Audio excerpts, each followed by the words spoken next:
কোনো রকমের pizza do তৈরি করার ঝামেলা ছাড়াই আজকে আমি ডিম, দুধ আর পাউরুটি দিয়ে তৈরি করব মজাদার পিৎজা। আসসালামু আলাইকুম everyone, welcome to Apsara's mini kitchen. আজকে আমি একদমই সিম্পলভাবে খুবই মজাদার একটা পিৎজা তৈরি করে আপনাদেরকে দেখাবো। সব মিলিয়ে এই পিৎজাটা তৈরি করতে সময় লেগেছে মাত্র 10 মিনিট। আর এই পিৎজাটা খেয়ে আপনারা কোনোভাবে বুঝতে পারবেন না এটা যে পাউরুটি দিয়ে তৈরি করা হয়েছে। আশা করছি আমার আজকের এই ইনস্ট্যান্ট ব্রেড পিৎজা রেসিপিটি আপনাদের কাছে খুবই ভালো লাগবে। তাহলে আর কথা না বাড়িয়ে আমি রেসিপিতে চলে যাচ্ছি। এখানে আমি 4 পিস পাউরুটি নিয়েছি। এবার এই পাউরুটিগুলোকে আমি একটু ছোট ছোট করে টুকরো করে কেটে নিব। কেটে নেওয়া পাউরুটির টুকরোগুলোকে এবার আমি একটা মিক্সিং বোলে নিয়ে নিচ্ছি। এবার আমি এখানে দিয়ে দিচ্ছি 1 কাপ লিকুইড দুধ। 4 পিস পাউরুটির জন্য আমি 1 কাপ লিকুইড দুধ নিয়েছি। পাউরুটির পরিমাণটা বাড়িয়ে কমিয়ে নিলে দুধের পরিমাণটাও বাড়িয়ে কমিয়ে নিতে হবে। এবার আমি এখানে দিয়ে দিচ্ছি একটা ডিম। এরপর দিয়ে দিচ্ছি এখানে আমি 2 টেবিল চামচ সুজিটা দিলে বাইন্ডিংটা আরো বেশি ভালো হবে। এবার আমি এসব কিছুকে একটু ভালোভাবে মিশিয়ে নিচ্ছি।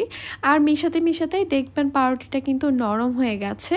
পাউরুটিটা নরম হয়ে যাওয়ার কারণে কিন্তু ডিম আর দুধের সঙ্গে খুব ভালোভাবে মিলিয়ে যাবে।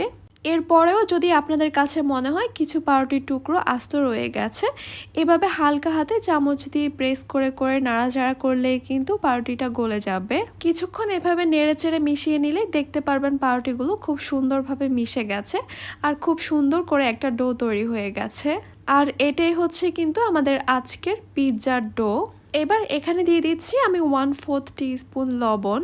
লবণটা দেওয়ার পর আমি আবারও সব কিছুকে একবার ভালোভাবে নেড়েচেড়ে মিশিয়ে দিচ্ছি। মিশিয়ে নেওয়া হয়ে গেলে এই ডোটাকে আমি একটা সাইডে রেখে দিব। এরই মধ্যে আমি চিকেনগুলোকে রেডি করে নিব। এখানে নিয়ে নিচ্ছি আমি 1 কাপ চিকেন। আর চিকেনগুলোকে আমি একদম ছোট আর কিউব করে কেটে নিয়েছি।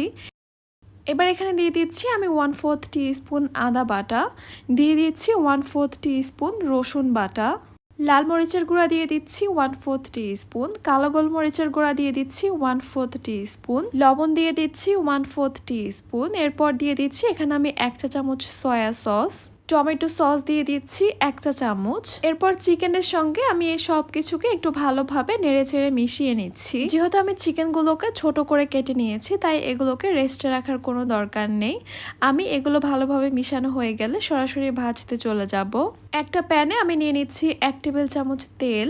তেলটা কিছুটা গরম হয়ে আসলে আমি চিকেনগুলোকে দিয়ে দিব। চুলার হিটটাকে হাই মিডিয়ামের মাঝামাঝি রেখে চিকেনগুলোকে আমি ভেজে নিচ্ছি। কম হিটে চিকেনগুলোকে ভাজা যাবে না, তাহলে কিন্তু এগুলো থেকে পানি ছড়িয়ে যাবে। চিকেনগুলোকে কিন্তু অতিরিক্ত ভেজে ফেলা যাবে না, এতে করে চিকেনের মধ্যে আর কোনো জুসিনেসই থাকবে না। চিকেনগুলোকে আমি প্রায় 6 থেকে 7 মিনিটের মতো ভেজে নিয়েছি। ভেজে নেওয়া হয়ে গেলে আমি এই চিকেনগুলোকে তুলে একটা সাইডে রেখে দিব। এবার ওই একই তেলের মধ্যে আমি দিয়ে দিব পিৎজার ডোটা। আগে থেকে যে পাউরুটি দিয়ে ডোটা তৈরি করে রেখেছিলাম সেটা দিয়ে দিচ্ছি। এবার একটা চামচ দিয়ে এই ডোটাকে আমি চারপাশ থেকে একটু সমান করে দেওয়ার চেষ্টা করছি। এতে করে দেখতে পিৎজার মতো একটা সুন্দর শেপে চলে আসবে। এবার আমি একটা ঢাকনা দিয়ে ঢেকে দিব 5 মিনিটের জন্য।